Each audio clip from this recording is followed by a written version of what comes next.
Um, Before we start, may I ask your name and program and also Uh, my name is Christian Sculograsa, student of Bachelor of Technical Teacher Education, major in Field Service Management and second class. how about you? So I am also going to I am from BKI Section 1. I am Serna Giselle from BKS. So the first question po is, as a student, on your own perspective, what is fake news? Sino po yung gusto mo unang sumagot? For me po as a student, fake news po is, for me, as kumbaga parang nagkakalat ka po ng mga bad news, mga pakilala mo or sa mga nakikita mo sa paligid mo or kahit di naman po totoo, is parang sinishare mo po sa ibang tao or sa mga friends mo na parang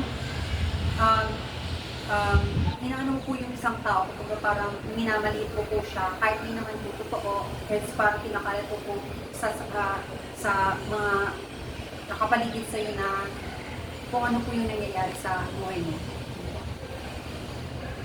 Next po. For me as a student, fake news is the one of the current issues that we face today. How about you, Giselle? Yung fake news naman, like sa Facebook, syempre madami naman tayong na-post. Tapos mali naman pala yung information. And tapos pinakalat pa nila. And mali naman tapos pinakalat pa. And for the second question naman po, paano naman ito nakaka-apekto sa inyo bilang estudyante, lalo-lalo na sa society po na?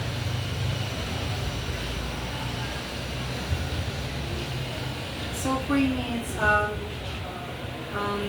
yung bad news or fake news po na pinakalat ko sa sa labas or para sa akin it's very nakaka-apekto po sa sarili ko kasi yung mga time naman na kahit di naman po or actually it's true or totoo po, it's kumbaga parang nahahatak yung sarili mo sa ibang tao or yung hindi mo naman talaga kayang gawin or parang pinapalabas nila na ikaw yung halimbawa is ikaw yung gumawa or kahit di naman po totoo.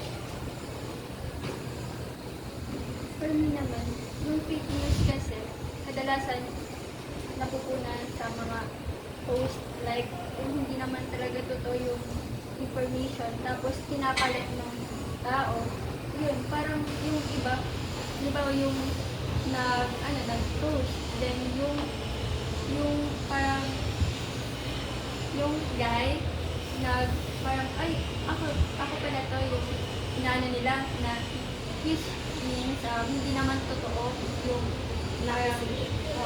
and then yun, parang inisip nung guy na, ay, ba't ako? Parang hindi ko naman to ginawa, pero bakit ganun, pinost ako kahit hindi naman totoo yung, doon.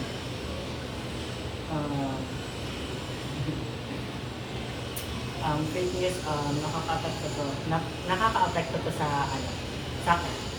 As a future educator, syempre,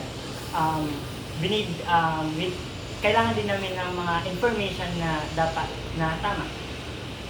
For example, for reporting, dapat tama yung info na makuha namin para yung pag-discuss din namin pa yung pagtulong sa mga students is tama. For the third question naman po, isa na rin ba kayo sa nabiktima or na-encounter ng fake news?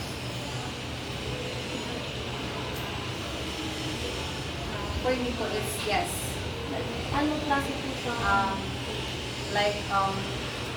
Yung ikinakalat yung sarili ko sa yung family problems ko sa ibang tao. Kumbaga parang it's yung in-expect mo it's true friends mo pala siya pero may time din na parang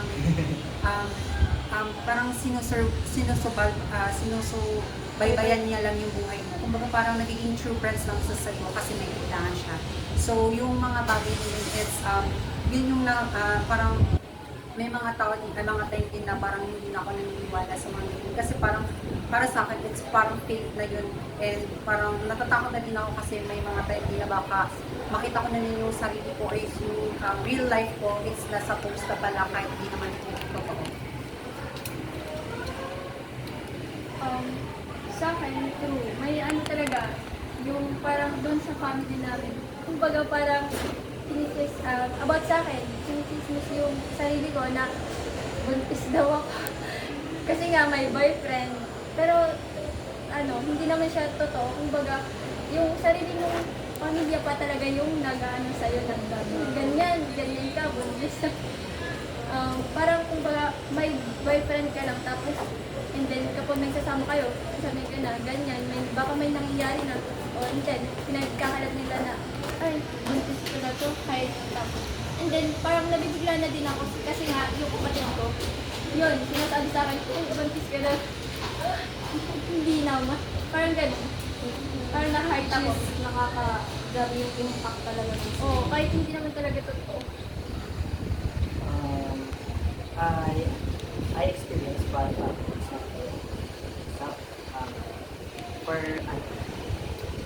for example, na-browse ako sa Facebook, then may post na nakakuha ng attention ko, then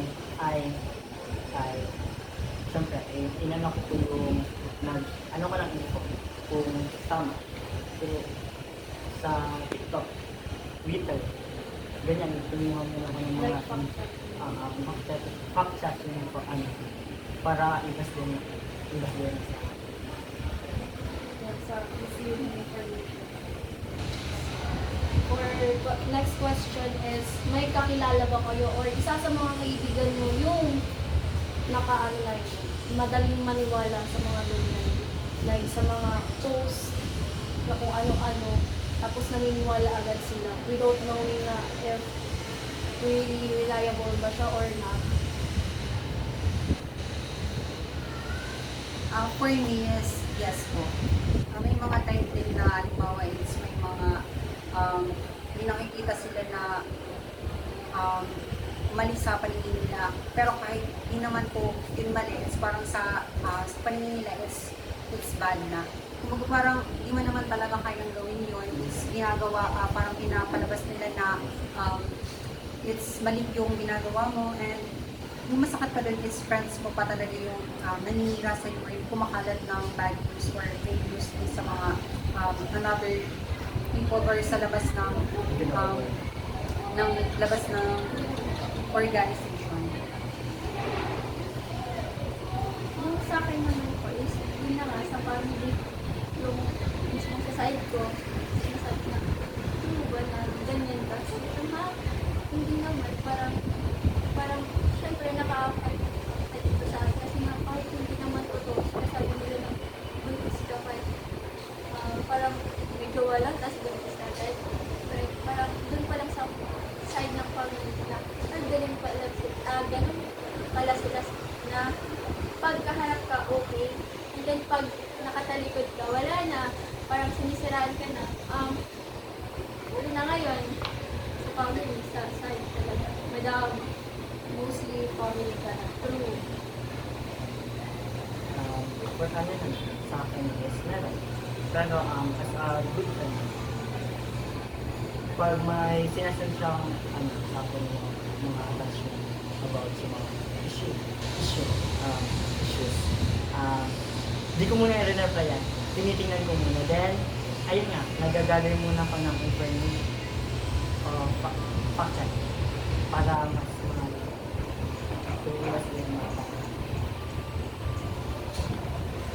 Next po is, paano nyo may connect yung fake news sa AI? Like, it is really connected to each other ba? Kung bakit ba nagkakaroon ng fake news? Dahil ba sa AI or what? It's also misleading information ba?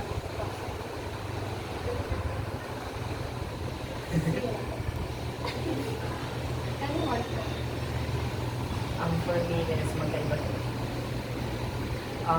The fake news is, ayun nga, yung maling information. Pag sa AI kasi is fact. Totoo yung pero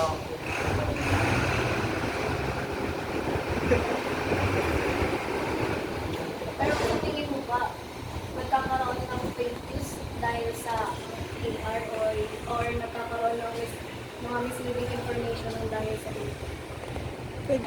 for me is yes. Because yung AI naman is hindi naman talaga masyadong sabihin naman perfect. Pero hindi masyadong perfect. Kaya as a student na gumagamit din ako ng artificial intelligence pero for gather information and for my topics.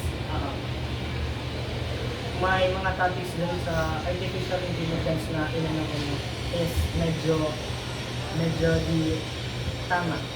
And meron din mga words na medyo di connected sa Next po.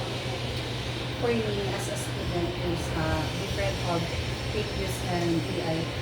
Yung fake news po kasi is parang kumakalat po siya through social media and kahit po sa organization natin.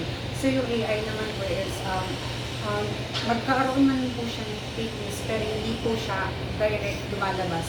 Kumbaga parang makikita mo lang siya mali pero hindi siya kumakalat.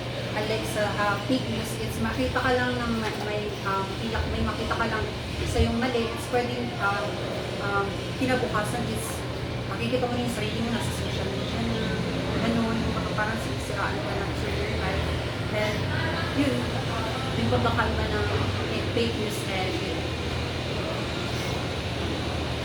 Pero yung sabi mo sa fake news from social media lang kasi nga parang kumakalat talaga sa lahat na or talagang ganito, parang naano nila na parang kumbaga sa artista ka na kasi pero yun nga, fake news. Kung sa AI naman, some information sa AI parang may mga mali doon. Pero hindi naman yung kumakalat mismo dun lang sa AI kumpara sa fake news. Or the last question po is, any advice po sa mga tulad nating estudyante, mga kabataan, kahit yung mga pamilya natin, or sino man nanay, tatay, gano'n, kung paano nila may iwasan yung fake news or paano nila ma-identify if this information ba is really reliable or hindi, or kung tama pa talaga to, kung yung source po talaga niya is very talaga maayos.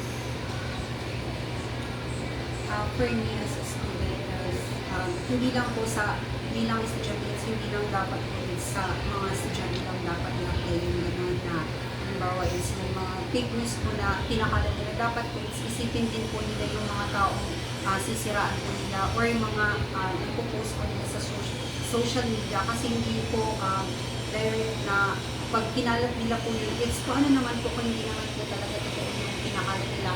It's kawawa naman po yung taong sinisiraan nila or wala namang kaalam-alam sa social media or sa organization na pinakalat na po sila. Syempre po is very, as for me as a student, meron na po akong encounter na yun is parang yung experience ko po din is nakakatawa na rin po is based po din sa experience ko. So yung mga bagay po na ganun is dapat po i-secure muna po nila yung mga pakalat po nila na information or mga sa social media kasi po hindi naman po lahat is nakakabuti po sa atin kapag pinakalat po nila. Kasi minsan po it's, may mga time din po na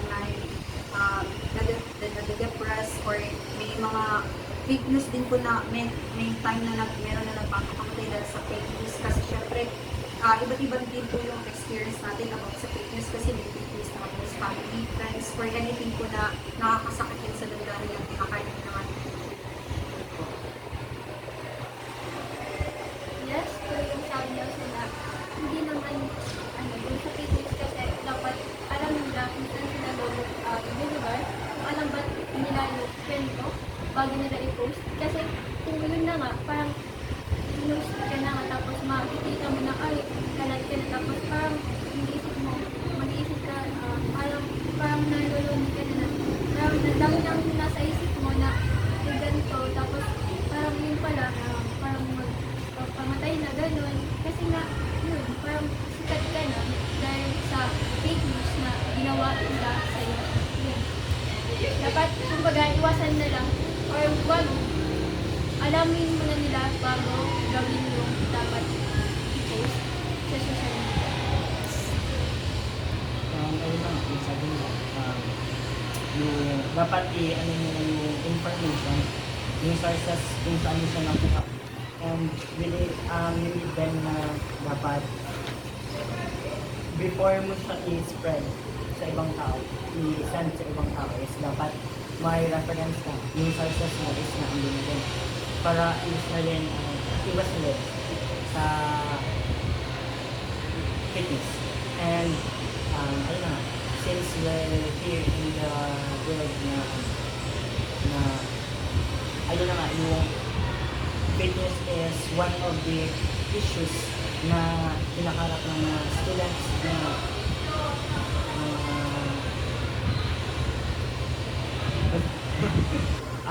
dapat talaga is dapat talaga yung ano nila talaga yung bago mo siya i-spread is yung sources na andun yun and think before Thank you for the live. Thank you so much po. Sana hindi namin kayo naabala at sana talaga hindi. Thank you po.